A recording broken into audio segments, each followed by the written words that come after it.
Welcome to Journey to 600. Today we're going to talk about spinal syndrome. So first we will review spinal tracts and then go through all the syndromes: central cord, anterior cord, posterior cord, and Sequard. So first, spinal tracts. Where are they located and what are they responsible for?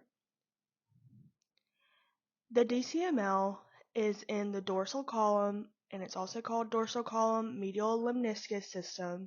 It's in the posterior spinal cord, and it is responsible for discriminative or fine touch. It's synonymous, proprioception, and vibration. So you can see the black outline of the dorsal columns. Next is the spinothalamic tract, and it is in the anterior lateral system, and it is responsible for pain and temperature. So it's in the anterior lateral part of the spinal cord. And lastly is the CST, or the corticospinal tract. It is responsible for voluntary movement. It is in the posterior lateral portion of the spinal cord. So central cord, you can see the gray, that is where the deficit is. So if that's where the deficit is, what tracts do we think is impaired? So depending on how big the deficit is, because it can be smaller or larger when it comes to central cord, but typically all the tracts are involved because it's in the anterior lateral, it's in the posterior lateral. So it's going to take over all of those tracts, and you're going to have bilateral impairment of the DCML, STT, and CST. So basically, your patient is going to have impaired discriminative touch, proprioception, vibration, pain, temp, and motor. The biggest thing about central cord, it typically affects upper extremities more than lower extremities. So if you ever see a question that says upper extremity involvement more than lower extremity, that's typically going to be central cord. And the mechanism of injury for central cord is typically hyperextension. Next is anterior cord. So you can see that it's covering the anterior lateral and posterior lateral portion of the spinal cord. So what tracts do we think are involved? So STT and CST. And you can also look at it the other way, what part is not gray, and that's the DCML. So we know that the DCML is the only tract that is intact. The mechanism of injury for anterior cord is hyperflexion, so the opposite of central cord. So a patient with anterior cord syndrome will have impaired pain and temp and motor, but will have intact discriminative touch, proprioception, and vibration. Posterior cord, you can see the gray only covers a small portion and only the DCML, so you will only have impairment in the DCML, and then you will have intact STT and CST. The mechanism of injury for posterior cord syndrome is typically posterior spinal artery occlusion or tumor. Sequard is half of the spinal cord involvement, so this is the only one where you're not going to have bilateral involvement. You'll have either ipsilateral or contralateral involvement. So as you can see, if half of the spinal cord is taken out, then you will have all the tracts involved, but you'll just be determining what side is involved. So mechanism of injury for Sequard is typically a gunshot or knife wound. And the tracts that are impaired that are ipsilateral, meaning on the same side, is CST and DCML.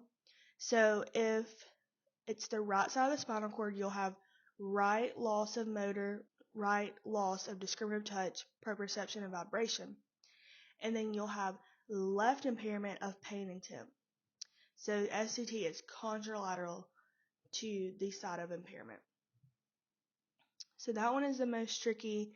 I'll just think that C and D go together, and they're ipsilateral. Ipsilateral has two. CST and DCML are both ipsilateral, and then SCT is contralateral impairment. So time for practice question. A patient presents with bilateral loss of pain and temp and motor at and below the level of lesion. What type of spinal syndrome do they have?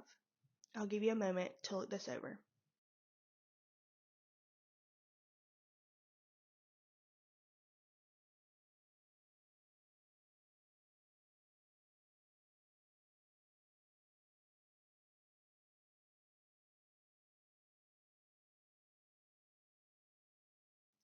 If you're not ready to discuss the answers, please pause.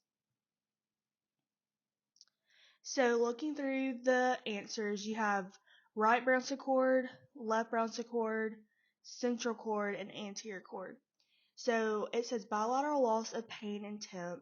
So if it's bilateral loss, we know it's not going to be branchial cord, so you can rule out A and B because branchial cord deals with contra and ipsilateral loss. And then it says loss of pain and temp and motor. So pain and temp I know is STT. Loss of motor is CST. So basically I know that there's STT involvement and CST involvement, but DCML there's no mention of that, so we're assuming that it is intact. So if DCML is intact, that means this is anterior cord. So the correct answer is anterior cord.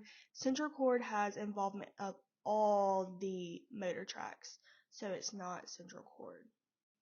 Practice question number 2.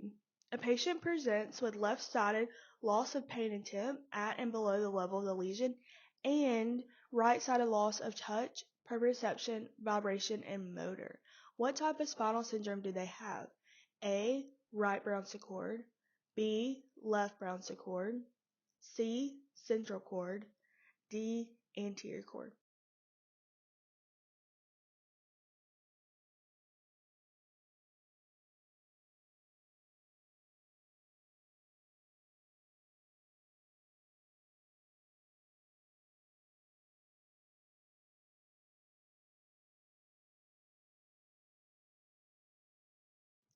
If you're not ready to discuss the answers, please pause.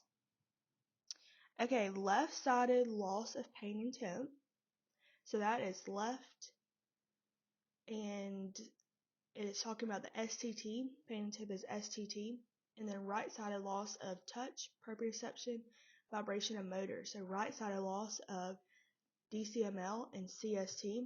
Okay, so because I have a left-sided loss and a right-sided loss, I'm thinking branchial cord because it is not affecting both tracts bilaterally.